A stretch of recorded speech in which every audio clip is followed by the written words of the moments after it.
ഇപ്പം സ്റ്റാർ സിംഗറിൽ വന്നതിന് ശേഷം പാട്ട് നല്ലോണം കേട്ടിട്ടാണ് പിന്നെ അത് പ്രസന്റ് ചെയ്യണതല്ലേ? അങ്ങനെ പറയാം. സ്റ്റാർ സിംഗറിൽ വന്നതിന് ശേഷം ആ ഒരു ഇപ്പോൾ ഒരു പാട്ട് ഒരു പരിപാടിയിൽ പാടണമെന്നുണ്ടെങ്കിൽ ആ പാട്ട് കേട്ട് ഇങ്ങനെ ഇനിയല്ലേ എന്ന് ഉറപ്പുവരുത്താനുള്ള ആ ഒരു ത്വര ഉണ്ട്. മറ്റേത് അങ്ങനെ ആയിരുന്നില്ല. ആ പാട്ട് എനിക്കറിയാം, അല്ലെങ്കിൽ ഒന്ന് കേൾക്കുക. പിന്നെ പാടുമ്പോൾ നമ്മുടെ കയ്യിൽ നിന്ന് എന്തെങ്കിലും ഇടാറുണ്ടോ? ചിലതൊക്കെ വലിയ കുഴപ്പമുണ്ടാവില്ല എന്ന് തോന്നുന്നൊക്കെ ഇടും. ഇട്ടിട്ട് പ്രത്യേകിച്ച് കവർ സോങ്ങിലൊക്കെ അത് ഗുണം ചെയ്യാറുണ്ടല്ലേ? കുറച്ചുകൂടി ഇമോഷൻസ് ഫീലിങ്സ് ഒക്കെ കുറച്ച് കൂടുതലിട്ടിട്ട് അങ്ങനെ ചിലയിടത്ത് നമുക്ക് ഇടാൻ തോന്നുമ്പോൾ ഇടുക.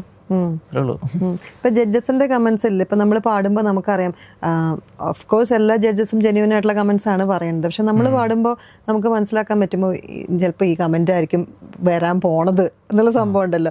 അങ്ങനെ വല്ല കമന്റ്സ് കിട്ടിയിട്ടുണ്ടോ? അങ്ങനെ ഞാൻ ചിന്തിച്ചിട്ടില്ല. അങ്ങനെ ഇത് വരുമായിരിക്കും അങ്ങനെ ചിന്തിച്ചിട്ടില്ല. പാടിക്കഴിഞ്ഞാൽ അവിടെ കഴിഞ്ഞു, പിന്നെ ഇതൊക്കെ നടക്കട്ടെ എന്നുള്ളൊരു. അല്ല, ചിലപ്പോൾ നമ്മൾ പാടുമ്പോൾ നമുക്ക് തന്നെ അറിയാം നമ്മൾ എങ്ങനെ ഏത് രീതിയിലാണ് പാടി വെച്ചേക്കുന്നത്. അപ്പൊ അതേ രീതിയിൽ കമന്റ്സ് അങ്ങനെ ഉണ്ടാവും. ജഡ്ജസ് പറയും മോനെ നീ അവിടെ ശരിയായിട്ടില്ല. അത് നമുക്ക് പാടുമ്പോൾ തന്നെ മനസ്സിലായിട്ടുണ്ട് അവിടെ എന്തെങ്കിലുമൊക്കെ ഒരു പ്രശ്നം വന്നിട്ടുണ്ട്. എന്തായാലും ഉണ്ട്. നമുക്ക് തെറ്റിയതറിയാലോ, അത് പറയും തോന്നണൊക്കെ പറഞ്ഞിട്ടുണ്ട്. അങ്ങനെയൊക്കെ എന്തായാലും പറയും.